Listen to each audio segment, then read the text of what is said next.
there isn't a history of my work per se that you can turn to, dissect, understand, and then you don't have the education, but you really. I'm talking around in circles, but I personally feel like I've seen a lot of experimental theater, and I've never gone into an experimental piece thinking, no, this is for me to really understand. Mm-hmm. I think it's for me to experience. It's for me to have this multidimensional, time-based, relationship to. Yeah. But it isn't for me to take home and pulverize into a narrative that I can then tuck away into an envelope and say I understood it. But that framework, and that framework for the audience seems to have been developed in you largely through your experience of abstract visual work, right? Yes. And bringing that kind of framework of audience to theater. Right. And then also understanding Los Angeles as a place where your audience is principally artists. Right. And it also seems like when you brought your work as theater to this audience, like to a visual work audience, visual art audience, they were like, aha. Kind of. There was an excitement. Yeah, I think so. I think the thing is, people struggle, visual artists struggle with theater. Mm-hmm. They don't necessarily like theater, nor do they... Like sometimes conventional. Yeah, but sometimes people in the visual arts have a problem, I think, thinking that they have to understand an area in order to comment on it. Mm-hmm. So, if people don't understand performance, they won't say anything. Mm-hmm. But that, I think, is a mistake too, because how many? Isn't there been a century of like Western experimental theater at this point? Oh yeah. And how do people understand like Richard Foreman or? How do they, outside of Beckett scholars, how does the average person come to Beckett and think like, oh, I get it. Mm-hmm. Is there like a history there of that? Are you asking? Yeah, like literally, you would know. I don't know if I would know. Is there history?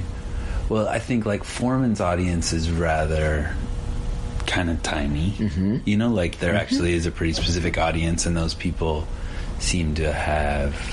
that audience sort of knows the history of downtown experimental theater in New York in particular. Right. And so they have that, from whatever. I don't know exactly where Foreman came from. Well, so like there's a history. They understand the history. And then with Beckett, I think Beckett's a different case where, in part, like the simplicity of Beckett is kind of the nothingness, the finality of it and the terminalness of it, and that there is a kind of like endurance past the nihilism that like I think everyone realizes and recognizes at this point. Yeah. But that's also like a bit post-war. When he showed up and like,